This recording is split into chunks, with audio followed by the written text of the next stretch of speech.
Now broadcasting from his hidden bunker and fully stocked bar, it is the Saturday Report with Colt Sebastian Taylor.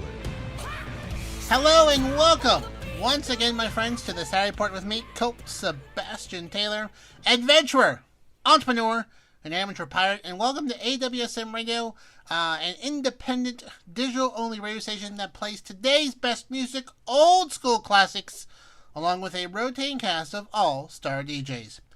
AWSM Radio focuses on mainstream artists, independent artists, along with a variety of interesting talk and music shows throughout the day. All we do is entertain, inspire, and inform. And my friends, I want you to be part of the show. I want you to be part of the action we have over here. So follow me on the Twitter, on the Rizzle, on the Instagram, and Cameo as well at Colt S. Taylor.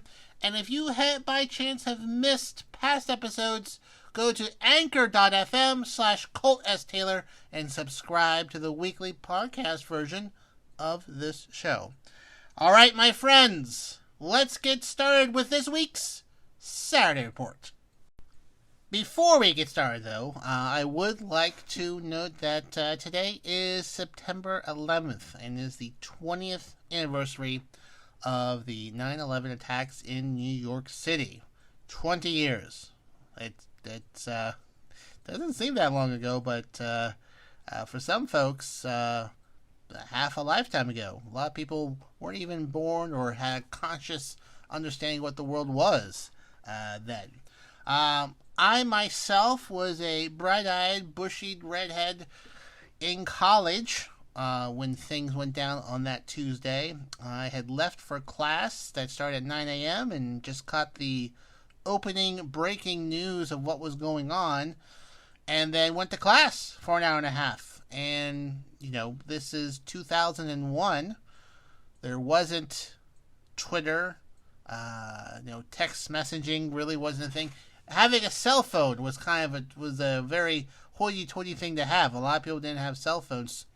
And the class that I was in didn't have a TV. Also did not have a very useful internet connection. It was a brand new building they had just built out, and they were having connectivity issues. So sat in that room for 90 minutes between 9 a.m. and 10:30 a.m. And if you could take a look at the timeline, a lot happened in those 90 minutes. And I was none wiser to the world. I came out of class, noticed that there was a bit of a vibe going on campus of people kind of rushing around a little quicker. Went to a cafe where I would meet my friends every day for lunch, one or two regularly, and then there was like 10 others that kind of came and went, and we just never left the cafe. Cafe had a big old box TV. This was before flat screens were very popular, and just sat there from 10:30 a.m. to about 4 p.m. just watching. And a lot of our friends who were seniors the previous year had graduated. I was hanging out in the theater department. A lot of them were in New York, so madly trying to call people. And obviously phone calls into New York that day were not very successful. We were very lucky. No one knew anyone directly impacted by the attacks, but it was a very strange day that I remember every moment of that day. So we did that.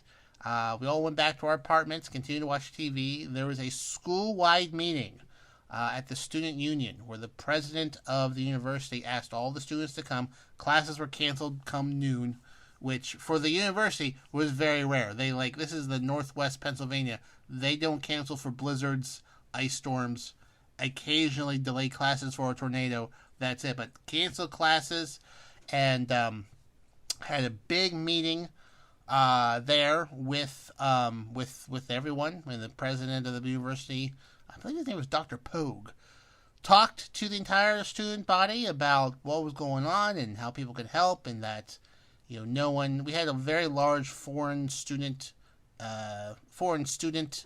body there as well, and this is like Western Pennsylvania, not exactly the most tolerant folks out there. So he made it pretty clear that everyone here is part of the student body here, and don't be causing trouble with other people, but because they may be from that area of the world. And we all went home and stayed up well after midnight watching everything. And then the next few days were, some classes were on, some classes were not. But I do remember it being very quiet, like no planes in the air. So, so that was 20 years ago today. It's still impactful to all of us here today as well. So, if you have a moment today, this is broadcasting after 11 a.m. Take a few moments, think about it, whatnot, and So, anyways, just wanted to note that it's rarely a important historical event coincides with my Saturday report, but here we are. Keeping with the somber news, this week Michael K. Williams passed away. He was found dead in his Brooklyn home at the age of 54. Authorities believe this was likely a drug overdose, unfortunately, and authorities are trying to track down the origins of the narcotics found in his apartment. Michael K. Williams, best known for playing Omar on The Wire, also had a great role as Chalky White during Boardwalk Empire, and was recently got praise for his work on Lovecraft Country. Very talented, immensely talented actor. Real shame that he has passed away this week. So very surprising to many of my friends who, just loved him on The Wire and Boardwalk Empire and all other shows they did. Very talented, versatile actor who he had a notable scar on his face that he received while he was growing up, getting into a fight, and he used that scar to levy that. I mean, it's a significant scar. It's a pretty impressive scar across his face. Used that to get jobs, turn what a negative experience into a very positive one, and was a very successful actor. So, once again, unfortunately, actor Michael K. Williams passed away this week at the age of 54 of a suspected overdose. Another passing this week of someone you probably did not know of, but she played a very important role in the early days of TV comedy writing. Irma Kalish, prolific and pioneering TV comedy writer, passed away at the age of 96. She was one of the first female television and radio comedy writers, starting way back in the 50s, going into the 80s. She worked on a number of different famous shows from back then, including My Favorite Martian, Gilligan's Island, All in the Family, The Bob Newhart Show. She got her start with the great Jerry Lewis and Dean Martin for their radio show, The Martin and Lewis Show. Followed them onto TV when they transitioned from radio to TV after in the early 1950s. Wrote for shows, the Colgate Comedy Hour. Yes, toothpaste used to sponsor comedy shows back in the day. She also wrote a series for My Three Sons, Family Affair, I Dream of Jeannie, Too Close for Comfort. Her and her husband were named the executive producer of Good Times, and also wrote for the Hogan Family, Valerie, Oh Madeline, and I Dream of Jeannie 15 years later. Born in 1924. Saw a large part of history. Look at that. I mean, that is crazy. That 94. Wow. She her last thing she worked on was in 1998. The Disney Channel's The Famous Jet Jackson. Also did credits for The Patty Duke Show, The Brian Keith Show, Gidget, That Girl, The Millionaire. A lot of these shows your mother, fathers, and grandparents probably know better than you do. I don't really know all these shows myself. But she was a very prolific female comedy writer in a time that did not have a whole lot of female comedy writers. So she kind of blazed the trail for future writers. Passed away this week at the age of 96. Whew, what a life. Next, friends, we go to France, where, unfortunately, I still have some more bad news for you. French winemakers are suffering the worst weather in decades, damaging grape crops, impacting wine production due to frost and disease. Production of wines in France are predicted to plunge by 29% almost a third of the wine production in France will not be able to be made this year because of bad weather and diseases during the spring and the summer. Some areas have seen a 36% drop in wine production this year due to the bad weather and kind of an early summer that caused diseases that affect these grapevines to pop up a whole lot quicker. To quote the agriculture minister of France, he said, "The spring frosts cut down a good part of the production, which will be historically low, below those of 1991 and 2017. Says it's probably the greatest agricultural catastrophe in the beginning of the 21st century. However, they do not expect to have an impact on supply or prices because of previous good years have built up a large reserve of wine that should be able to take this impact without there being a notable notice of shortages or hiking up of the prices. However, they do warn that because of climate change, summers and years like this might become more common and could impact wine production in France and Europe, which produce just a lot of wine, a whole lot of wine. However, as climate changes, wine production may be possible in other areas that previously may not be. So they're kind of poking around of where they can shift some wine production out of areas that are no longer reliable into areas that are more reliable, but it's very tricky to do that. Very tricky to do that. So, friends, and mothers and fathers who like to have like a little nip at the end of the night, watch those prices, because one or two more bad summers like this could start to jack up the wine costs, which would be a terrible travesty to dinner parties and get-togethers everywhere. Now, what we do not have a shortage of are beats. Why? Because we brew our own beats in-house with my friend DC. He has a show here, DC Live in Effect. He is our in-house DJ. And DC, he mixes it up every Friday night at 9 p.m., Sundays at 10 p.m. You do not want to miss out while he smashes it on the ones and twos, kicking the beats from his fruitful South Florida compound week in and week out. Make your notifications so you don't miss a show. Fridays at 9 p.m., Sundays at 10 p.m., DC, Live in Effect. No aging required. Don't need to cork him. He's right here on AWSM Radio. Moving to Africa, there was a coup this week in the country of Guinea, along the West African nation. President Alpha Conde was detained by troops after hours of heavy gunfire rung out around the presidential palace in the capital. And soon enough, the leaders of the rebellion took to the TV and declared that the government was dissolved and the constitution had been suspended, that they were taking over the country in an apparent coup d'etat. Right now, as it stands, things are pretty tense over there. It's not really known at the moment of how much widespread support that these officers have. With that said, they still seem to be in charge a few days later, so far so good, I guess, for them. This is a kind of a turn of events for President Alpha Conde. He was first elected in 2008 and was very popular in the country for promoting democracy and adding stability to the country. However, in the last few years, his popularity kind of dropped. He said that term limits should not apply to him. He had run for a third term, got the constitution changed so he could run for a third term, won, and a lot of people were not very happy about that. When the announcement of his downfall and arrest were made, many people took to the streets cheering it. Apparently many political prisoners are being released this week.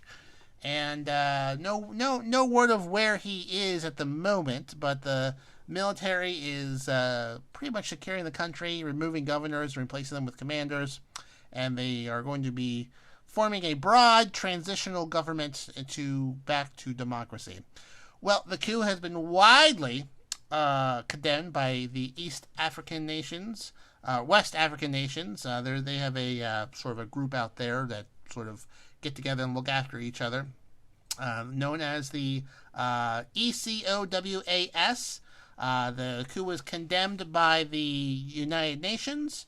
The State Department warned against violence and urged authorities to avoid extra-constitutional actions, executions, that will, quote, only erode Guinea's prospects for peace, stability, and prosperity. And said that actions could limit the ability of the United States and other international partners to support the country. There were several hours of heavy downtown fighting between rebellious troops and other troops, I guess, loyal to the president. But it does seem like he has been arrested. There's many videos and pictures of him being surrounded by troops, sort of just sitting there, just being arrested. Now, probably ask yourself, okay, how does this impact me? Well, Guinea is one of the largest producers of bauxite, which is used to produce aluminum, which, friends, is used in cars and everything else that most machines use a lot of aluminum. So this is a big producer of aluminum throughout the world.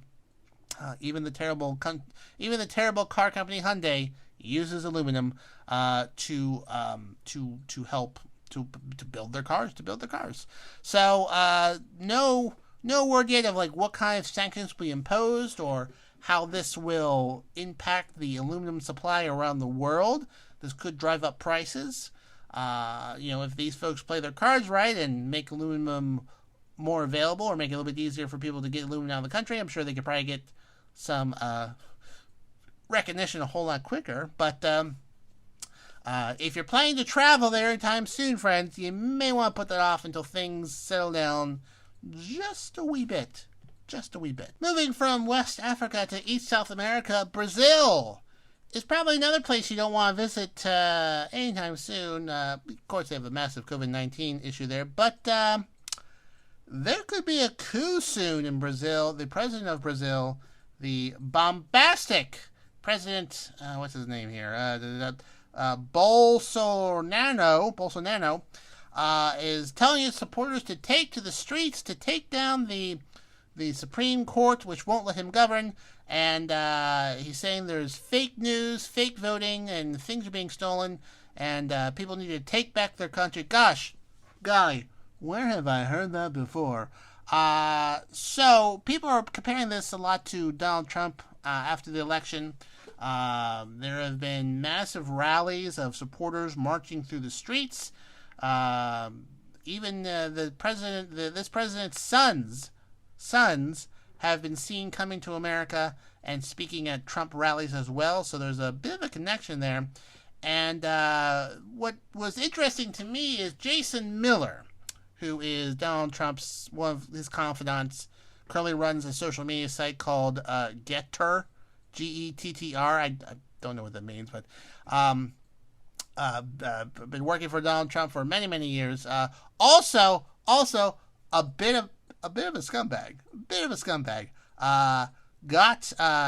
While married, got someone else pregnant, and then got someone else pregnant, and then tried to allegedly slip her an abortion pill in her drink. So he's got a big old sack of scum right there.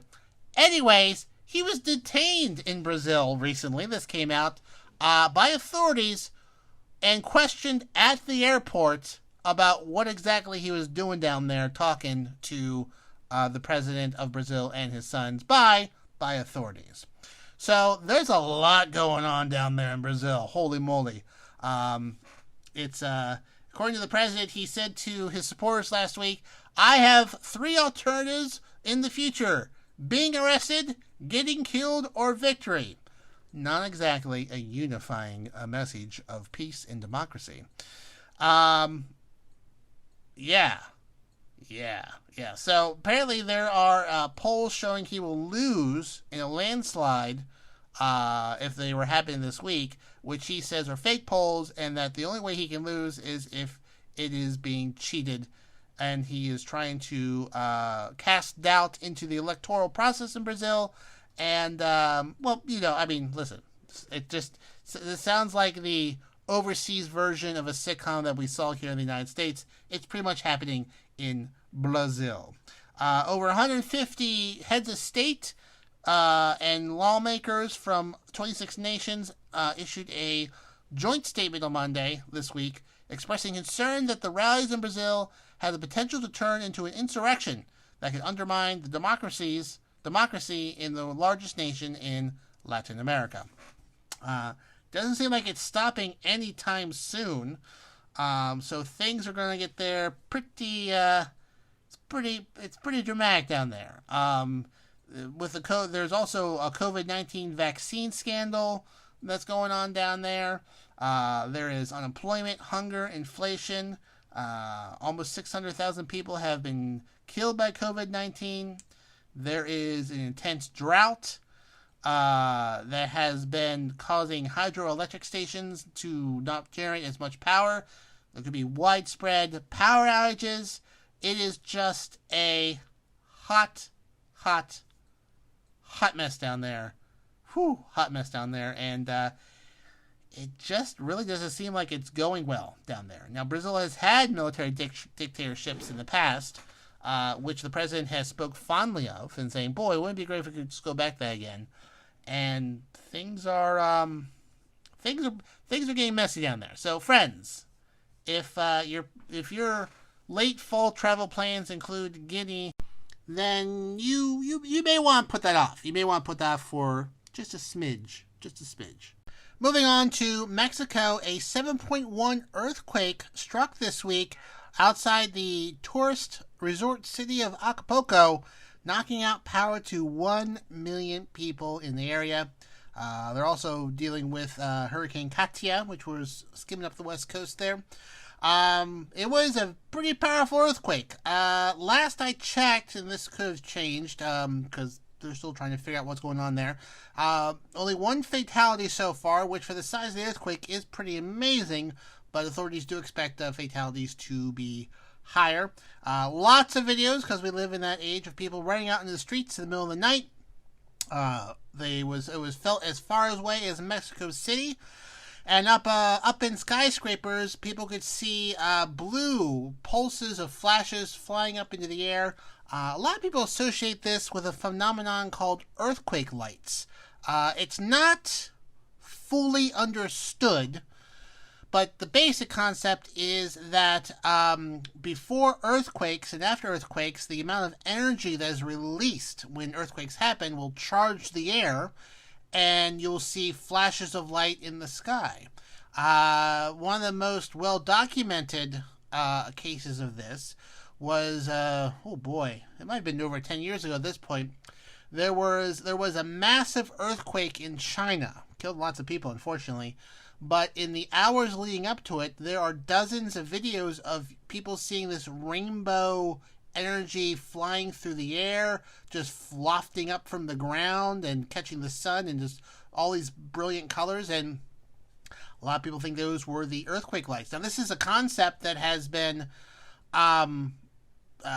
but this has been reported through history of people seeing lights in the sky at night before major earthquakes. So there's definitely a connection there. Scientists don't know the full connection between it. Obviously, they can't set up monitoring equipment waiting for an earthquake, because you don't really know when an earthquake's going to happen. But people were seeing this after the earthquake.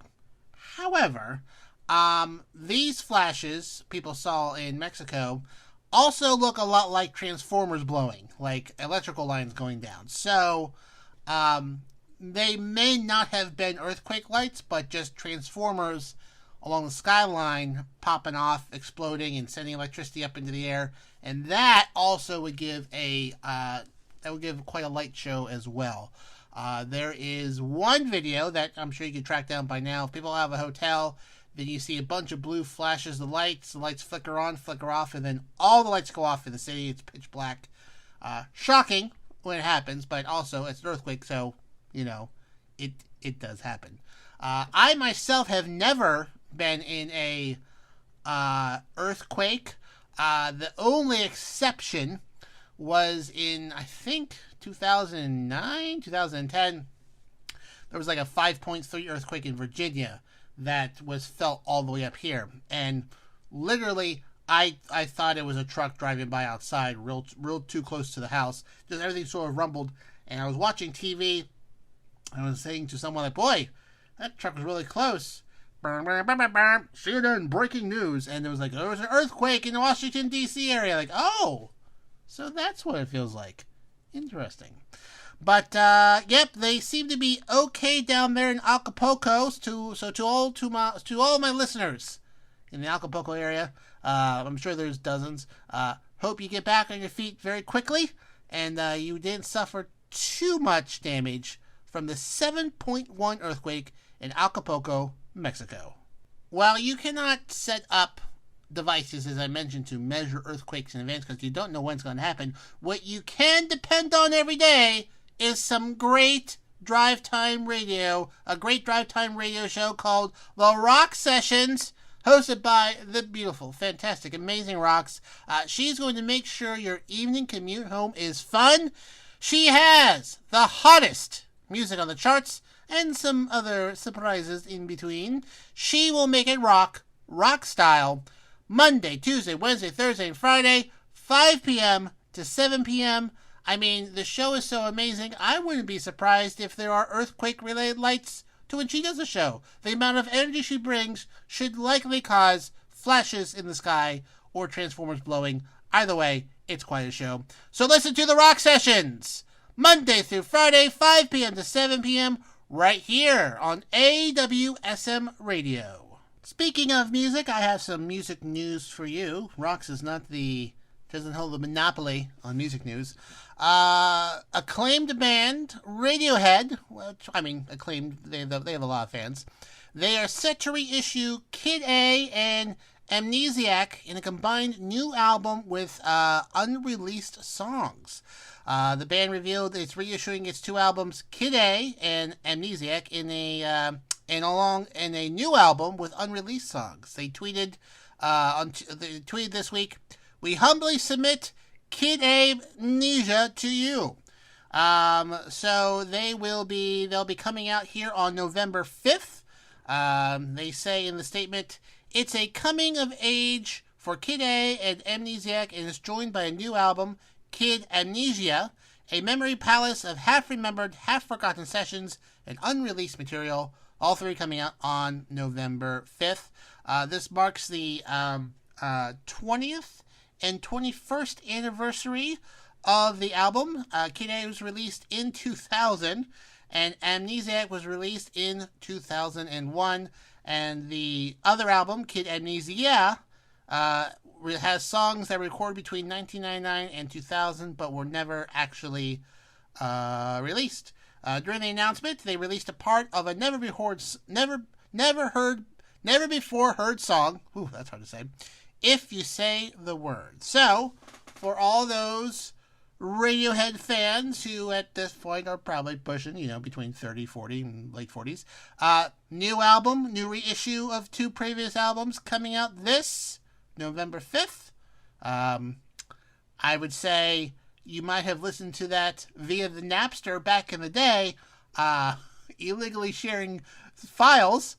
Today, you'll be more likely to download said albums across any number of different music purchasing platforms. Next up, Amazon is planning to open 2 cashierless Whole Foods stores soon, one in Washington, D.C., and the other one near Sherman Oaks, California.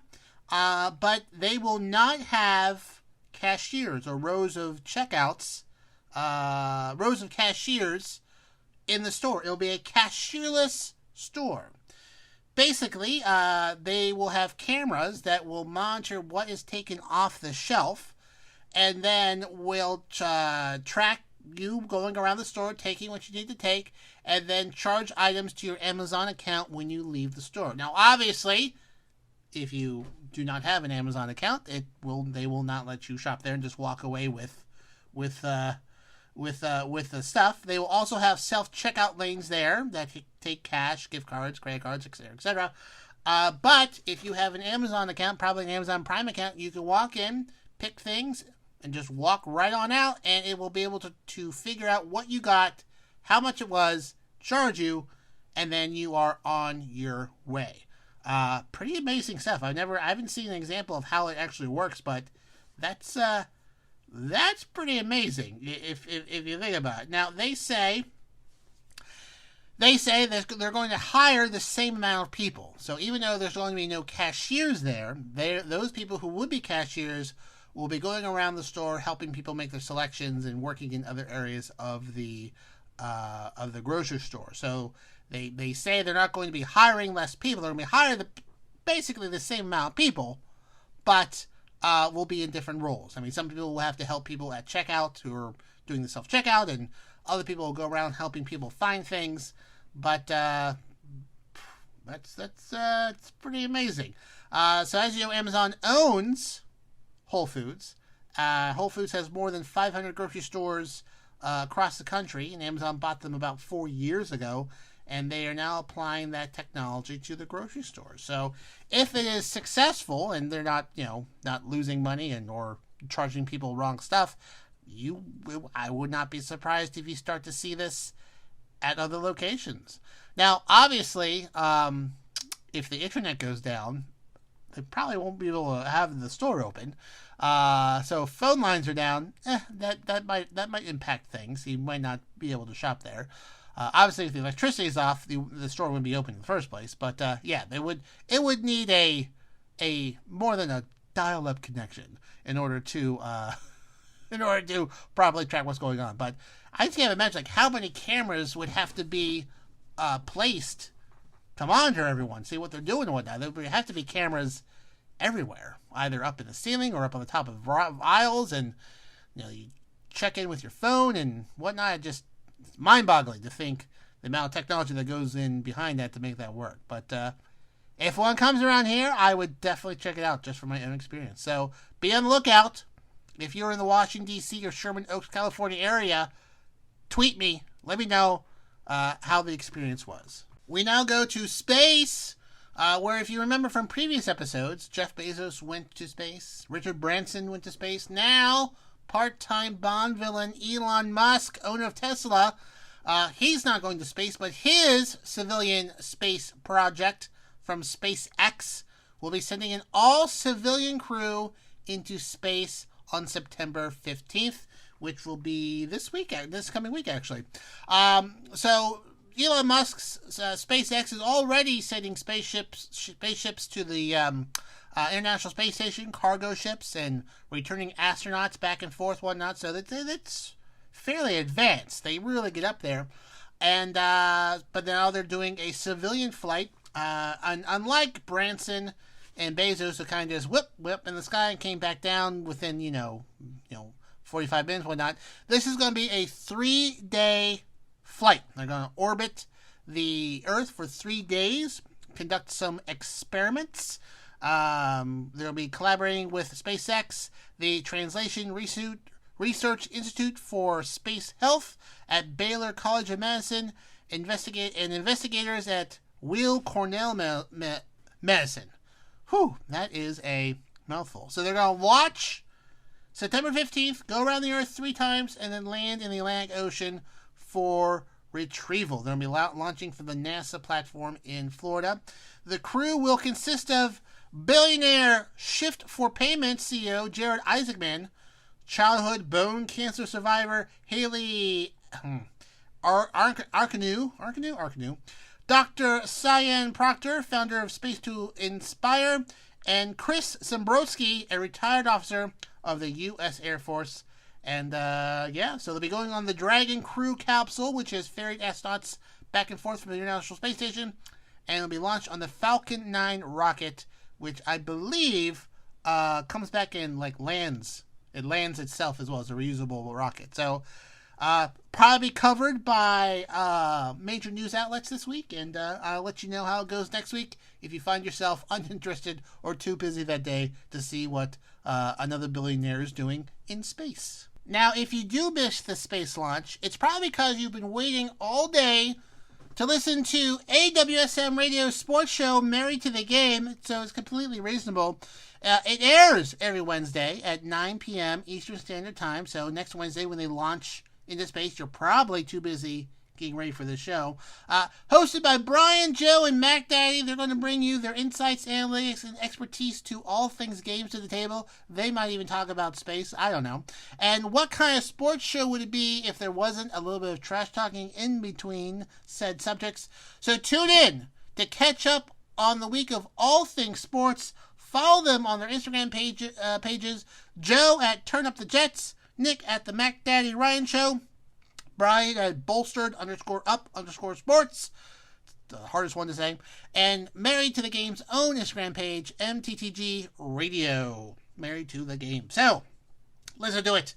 Here on AWSM Radio, Wednesdays at 9 p.m., Married to the Game.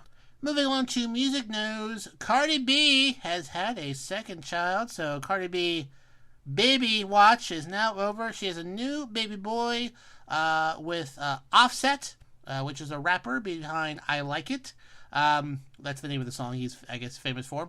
This is their second child between the two, when this is Offset's fifth child.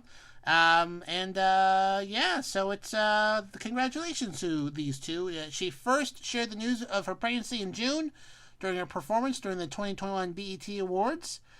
She generally, announces her pregnancy with a little bit of flair. Cardi announced her pregnancy with culture by debuting her baby bump during an appearance on Saturday Night Live during that time. And, this is her second child. Everyone is healthy. Everyone is doing pretty good. And I've seen pictures. It's a pretty cute little baby boy. So congratulations to Cardi B and Offset for their second child. It is not easy being pregnant during the COVID-19, but glad to hear that everyone is doing well and doing fine. I encourage you to go check out Cardi B's new baby boy. No name yet. Cardi B, if you're listening, may I suggest Colt Sebastian B? Cardi B and Colt Sebastian B? CSB? Hold on. I think it's very catchy, but I'll just let you pick. I'll just let you pick your own name. But if it's Colt Cardi, I think it'd be a pretty good choice. And finally this week, another birth announcement. Twins were born in the Madrid Zoo from two giant pandas. I guess I should have led with that. Yes. Two twins from giant pandas, the fifth and sixth cubs born in the zoo from Huzhu Ba and Bing Xing, who are on loan from China to the Madrid Zoo. The two babies are perfect health. The gender is not known yet. It's not very obvious when they are born, but experts from the Chengdu research base of giant panda breeding will be coming in there soon to examine them and determine their sex. The International Union for Conservation of Nature's Red List has giant pandas in the vulnerable category. Their numbers are increasing from the brink of extinction, but there's an estimated 1,800 animals in the world today, of which 5 to 1,000 are mature. This is not the first time baby pandas have been born in captivity, but it is amazingly difficult because they only have the ability to give birth, it's like every 5 or 7 years, I think. It's very difficult. I know it's very, very difficult for giant pandas to have baby pandas. So, good news for the preservation of this particular species. So, good job, my fellow friends in Madrid, for helping these pandas have panda babies. And that, my friends, just about wraps up this week's Saturday Report with me, Colt Sebastian Taylor. Thank you for joining me here today, and remember, you can find me on the Twitter, the Rizzle, the Instagram, the Cameo, at Colt S. Taylor.